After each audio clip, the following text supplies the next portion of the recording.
July 31st, 1940. Morning heat lies heavy over Kovno, a city choking under two flags. The Soviets have seized Lithuania. German patrols prowl just beyond its western edge. Refugees from every corner of occupied Poland spill into the narrow streets, moving like shadows.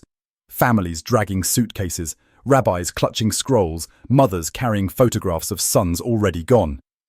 The air tastes of coal dust and fear. Across from a tram line that no longer runs, the small Japanese consulate waits, its paper flag stirring faintly in the stagnant wind. Inside, Consul Chiune Sugihara adjusts his spectacles and studies a telegram from Tokyo. The words are blunt, bureaucratic, cold. Transit visas for Jews not to be issued without approval. His ink brush hovers above the paper, as if hesitation might change the order. Behind him, his wife, Yukiko, tidies the desk, careful not to disturb the telegram. Outside the gate, hundreds of refugees have gathered. Polish Jews, scholars, tailors, entire families displaced twice in 1 year. The Soviets have closed most embassies. The Japanese consulate is one of the last doors still open. As the camera pans across the crowd, faces blur into a tide of desperation. Men in torn coats whisper to each other, comparing scraps of paper that might mean survival. A woman clutches a child wrapped in a shawl too thin for the Baltic wind. A young rabbi, his beard dusted with ash from a nearby chimney, waits silently, eyes fixed on the building's door. He has heard rumours that a Japanese diplomat still issues transit papers. Inside, Sugihara writes a cable to Tokyo, request to issue limited visas on humanitarian grounds. He seals it, sends it through Moscow, and waits. The answer returns 2 days later. Refused. He tries again. Another refusal. The Foreign Ministry cites protocol. The German embassy in Tokyo has warned against Jews escaping east. Sugihara reads the reply 3 times, his face motionless, but his hands tremble. The documentary narrator's voice lowers. Across Europe, the machinery of death is accelerating. France has fallen. The Wehrmacht stands at the Channel.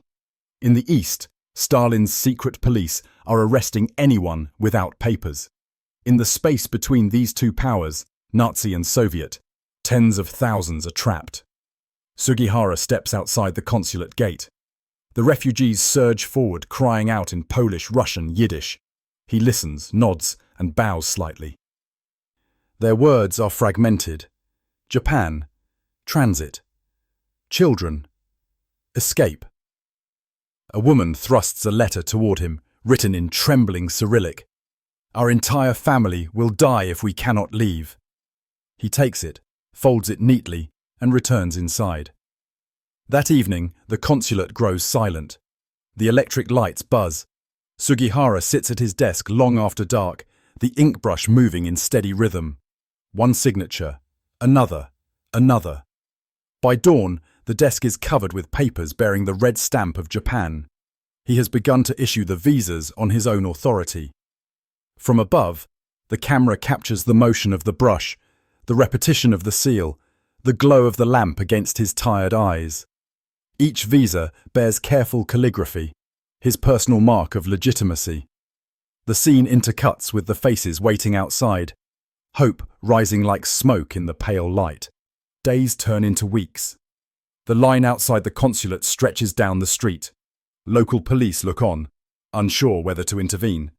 Soviet soldiers drive past in open trucks, eyes curious but indifferent. Yukiko brings tea to her husband, who now writes from dawn until midnight. His hand cramps. He massages it briefly, then continues. Paper runs short. He borrows more from a nearby school. Ink stains his cuffs. He keeps writing. In the summer of 1940, while Hitler's armies conquered Europe and the Soviet Union expanded its reach, one Japanese diplomat began a rebellion written not in gunfire, but in ink. Every evening, he locks the doors, and the family listens to distant trains groaning westward, German transports bound for unknown destinations. The refugees outside hear them too. For some, the trains are a warning. For others, a race against time. Sugihara receives another cable from Tokyo. Cease issuing visas immediately. He places it on the desk beside the previous refusals. For a long time, he does not move. Then, quietly, he dips his brush again. Cameras follow his hand as it glides across paper after paper. Some scenes slow to half speed, the red seal striking parchment, the faint puff of powder sealing ink, the tired eyes of a man who knows every stroke may cost him his career, his honor, perhaps even his freedom. At night, he dreams of Hiroshima, of rivers and children, of duty. When he wakes, the sound of voices outside reminds him there is no time for doubt. By August 10th, his small staff has written over 1,000 visas. Families move through his office like a silent procession. He asks names, writes them carefully, checks destinations. Some hope to reach Shanghai, others Palestine, others anywhere beyond the reach of the Reich. Many weep as they leave. Some bow, some kiss his hand. He says nothing. The act itself must be silent to survive. The Soviet occupation authorities begin asking questions. A uniformed officer visits, demanding to see his permit to issue visas. Sugihara bows, apologizes, claims confusion in translation. He buys another few days. Every delay is another life. Narration overlays archival-style footage, trains steaming through forests, refugees boarding third-class carriages, Soviet guards taking bribes. The camera returns to Kovno, Sugihara still at his desk, the ink bottle nearly empty. He breaks a pen, switches to a brush again. By late August, orders arrive from Moscow. All foreign consulates in Lithuania must close. The Japanese mission will be evacuated within 10 days. Refugees panic. The line outside swells to thousands. Rumors spread that the Japanese consul will soon depart. Men camp outside the gates overnight, clutching passports, begging for his attention. Children fall asleep on cobblestones. The sound of crying echoes through the narrow street. Inside, Sugihara refuses to sleep. He writes through the night, every stroke slower now, each name a heartbeat against the clock. Yukiko writes addresses, affixes seals, stamps departure dates. She works beside him silently, sweat glistening on her temples, her hand trembling but steady. He was no soldier, no spy, no general. But in that office in Kovno, he fought his own war, against orders, against bureaucracy, against time itself. On September 1st, 1940, the final evacuation notice arrives. Sugihara packs his personal belongings into a single trunk. Refugees crowd the train station platform, hundreds more still without visas. Soviet guards shout for order. The locomotive releases a hiss of white steam, drowning out the noise. Sugihara climbs aboard with his wife and children, but he cannot stop. He leans out of the train window, still writing, still stamping. Refugees press forward, hands reaching up with passports. He signs as fast as he can, passing them down until the train jolts forward. Papers flutter through the air like wings. Some fall onto the platform, others are caught by desperate fingers. As the train gathers speed, he keeps writing, his body half out the window, until the station disappears behind him. The camera follows the trail of scattered papers along the tracks, some caught in weeds, others carried by wind. The voiceover fades. History will record battles by their casualties, governments by their decrees. But sometimes history bends on the silence of a single man, refusing to obey. The train clatters eastward. The ink bottle rolls on the compartment floor. Sugihara watches the Lithuanian countryside slide past. The last glimpse of a land soon to vanish into the jaws of occupation. Behind him, thousands clutch their new documents, fragile as prayer, as the shadow of war deepens across Europe. Winter descends early across the Soviet frontier. Refugee trains grind slowly through forests of birch and frost, metal wheels shrieking in the cold. Inside the packed carriages, families clutch suitcases that hold all that is left of their lives, worn passports, scraps of bread, and the precious Japanese transit visas signed in a cramped office in Kovno. Outside the windows, Siberia stretches endlessly, grey and unforgiving. Every few hours, the train stops beside a frozen river where Red Army soldiers smoke and stare without expression. Bribes change hands quietly. A mother trades a gold ring for an extra day's passage. Children sleep on luggage. The refugees whisper prayers of thanks for a name they barely know. Sugihara. From Lithuania to Vladivostok, across 11 time zones, the human tide of escape moved east. Behind them, Europe burned. Archival-style visuals fade in. German bombers over Warsaw, columns of smoke rising from the Balkans, the swastika spreading across the map. The world beyond their window collapses into occupation. Paris has fallen. London burns under nightly raids, and Hitler's eyes turn toward Moscow. Between two totalitarian powers, these travellers are ghosts on borrowed time, their survival guaranteed only by the fragile ink of one man's handwriting. At the port of Vladivostok, the sea wind cuts through the crowds. Japanese merchant ships rock gently against the harbour wall. Each family clutches their visas, now smudged and creased. Soviet officers inspect them, suspicious of every line. The red stamp of Japan glows faintly under the pale sun. Then, after tense minutes, a signal. The documents are valid. The refugees are herded up the gangway, disbelief in their faces. Engines rumble, ropes are released, and the ship pulls away from the dock toward the open sea. In the language of war, there are borders drawn by fear and borders crossed by mercy. Those who carried Sugihara's papers crossed both. Days later, the refugees step ashore at Suruga, Japan. The port is quiet, the sky overcast. Customs officers inspect their papers again, uncertain. They have never seen hundreds of Jews arrive at once. The world has closed its doors to them. America, Britain, even neutral Switzerland. But here, in a country bound by alliance to Nazi Germany, they are allowed to enter. News reaches Tokyo. The foreign ministry is furious. Official channels report an influx of unwanted refugees. German diplomats protest, yet no one dares send them back. The refugees are relocated to the city of Kobe, a place of temples and warehouses where Buddhist monks offer food and blankets. The camera lingers on faces in dim rooms, men reading Hebrew prayer books under Japanese lantern light, children playing beside tatami mats. The narrow lanes echo with a strange new mix of languages: Yiddish, Polish, Japanese. In the Foreign Ministry's archives, the name Chiune Sugihara begins to circulate in reports of unauthorized visa activity. Officials debate whether to discipline him or quietly reassign him, but the alliance with Germany demands subtlety. Tokyo cannot risk offending Berlin, nor can it be seen openly persecuting those whose only crime is flight. For now, the matter remains suspended. The narration shifts to Germany.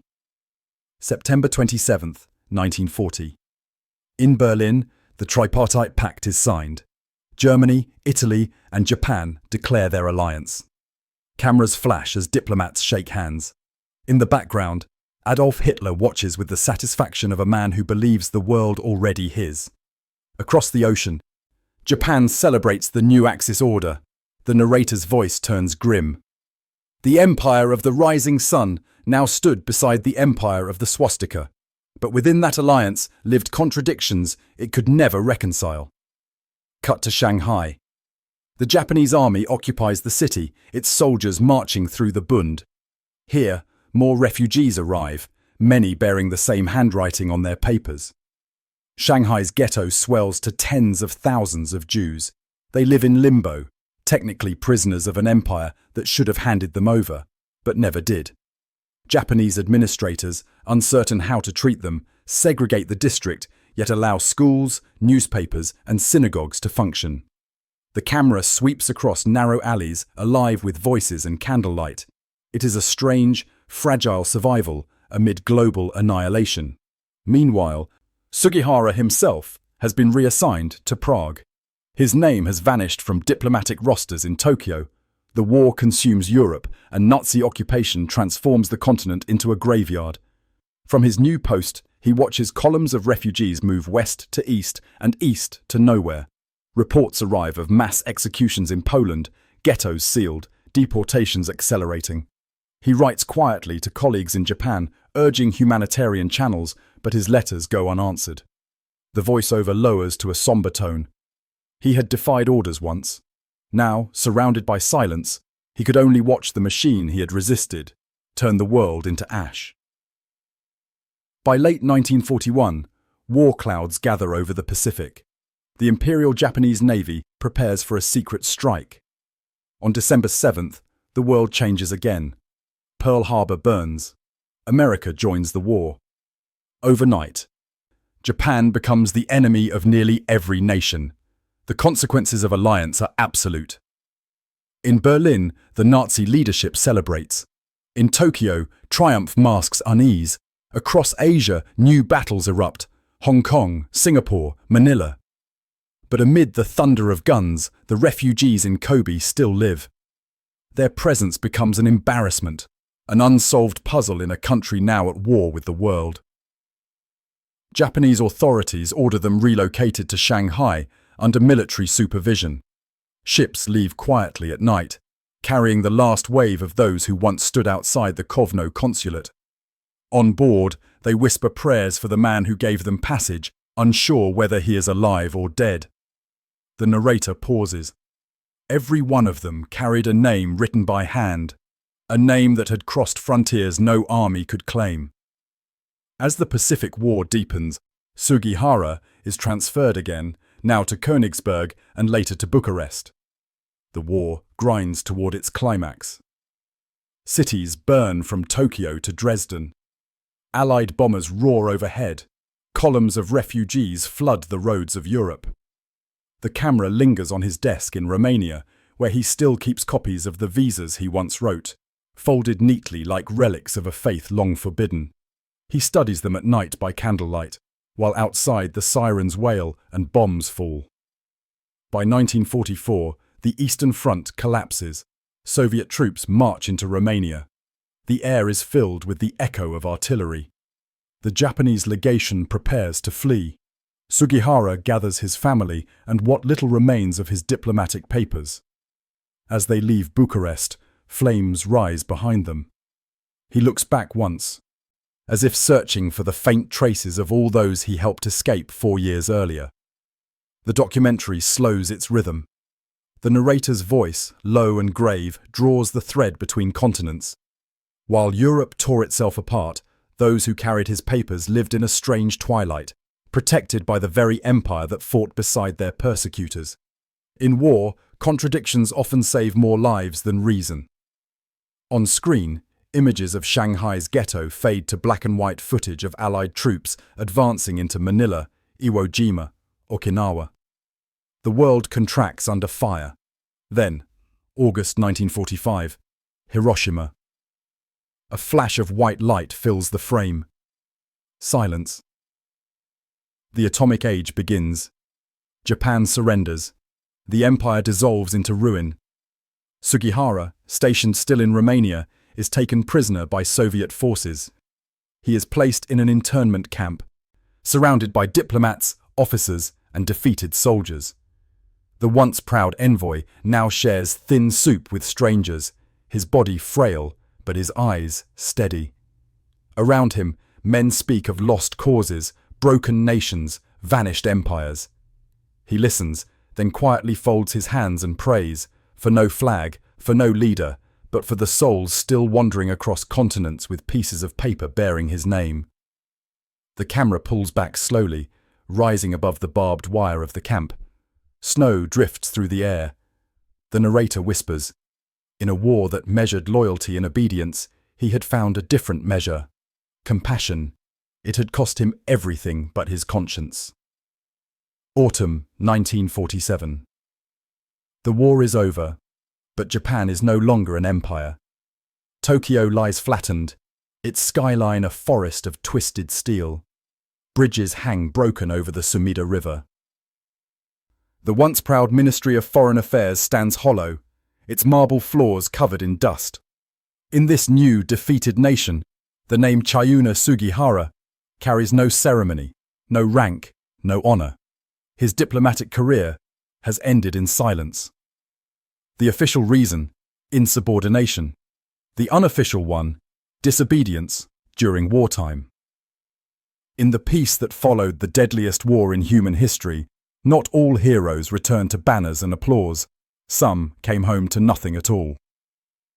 Sugihara rents a small apartment in Tokyo with his wife and children. He sells light bulbs door to door. Later, he works as a translator for a trading company, quietly using the languages he learned in Europe.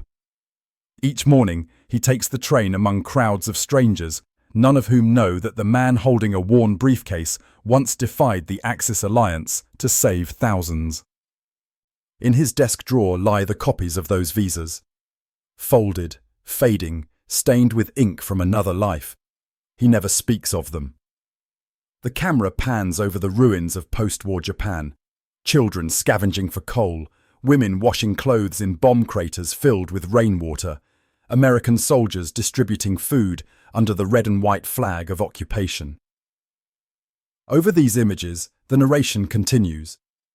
The empire that had sought glory through obedience now rebuilt itself upon humility. But its conscience lay buried beneath the rubble, in the actions of those few who had quietly refused to follow orders. Far across the world, the survivors live. In Israel, the new state rises from the desert in 1948.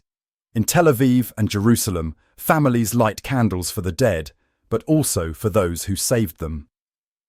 Some still keep the old transit papers in glass frames. The ink has faded, but the seal remains, the red sun of Japan. In Poland, in France, in the United States, descendants of those rescued begin tracing their histories. The name Sugihara appears again and again, on documents, in letters, in whispered family stories. But in Japan, no one notices. The country turns inward, consumed by reconstruction and American reform. For decades, the story sleeps. Sugihara works quietly, sometimes abroad, sometimes at home, his children growing up without fully knowing what he once did. Only Yukiko remembers the nights in Kovno, the sound of his pen scratching through darkness, the crowd outside the window. The narrator speaks over black and white footage of bustling Tokyo streets in the 1960s, neon lights replacing ruins. History often remembers generals and battles, but the truest wars are fought in the silence between orders and conscience. For 30 years, Japan forgot the man who disobeyed to save strangers. Then, in the 1970s, a letter arrives. It comes from Jerusalem. Inside, a single sentence. Are you the Chiune Sugihara who issued visas in Kovno, Lithuania in 1940? He opens it slowly, eyes narrowing as if reading through time itself. Word spreads among survivor communities in Israel. One by one, they begin to search for him, the consul who wrote their lives into existence. A Polish-born survivor travels to Japan, locating him through the trading company where he now works. When they meet, she weeps. He bows gently, as though still in service. The documentary tone deepens, the score low and steady. In the ruins of empires, gratitude travels slower than memory, but it always arrives. Soon, newspapers in Japan and abroad rediscover the story. Reporters piece together the numbers. Thousands of visas issued, thousands of lives saved. Historians estimate over 6,000 descendants living across the world because of one man's refusal to obey. In 1985, the government of Israel invites him to Jerusalem to be honored as righteous among the nations, the highest title bestowed upon non-Jews who risked their lives to save Jews during the Holocaust. The scene shifts to Jerusalem. The desert light burns white over stone walls. Elderly men and women gather in a small garden of remembrance. Some hold photographs of relatives who never returned. Others bring flowers. Sugihara arrives quietly, his posture humble, his hands shaking from age. When his name is called, he bows deeply. Survivors approach him, some embracing him, others simply touching his hand in silence. The camera lingers on his face, the same steady calm from Kovno, now weathered by decades. He had stood against the current of his age, an age that taught obedience as virtue, cruelty as necessity. In defiance, he had chosen mercy. In doing so, he proved that humanity can survive even inside the machinery of total war. Archival photographs fade across the screen. Kovno, the crowds outside his consulate, the lines of refugees holding documents. The music swells softly with violins and distant radio static from the 1940s.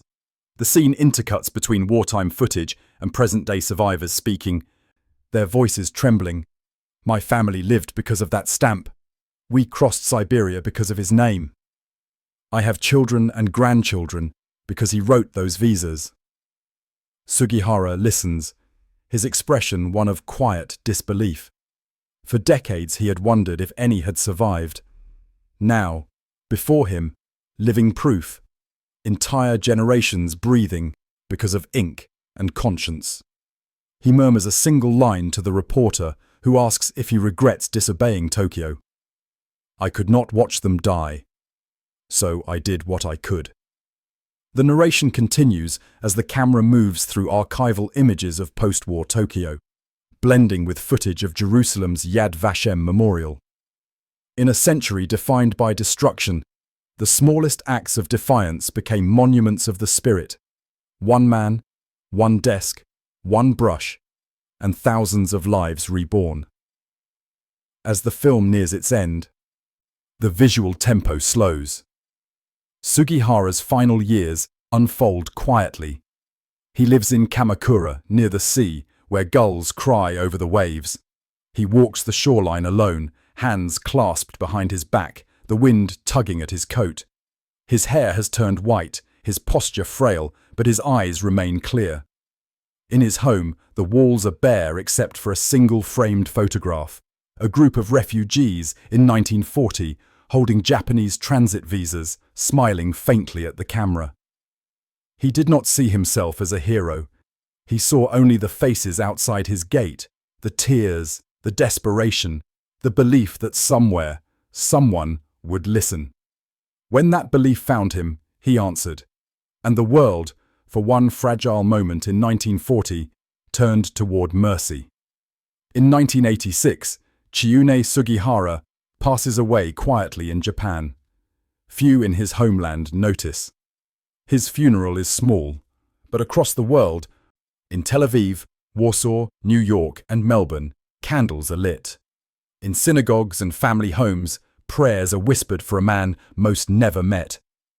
The descendants of those he saved now number in the tens of thousands.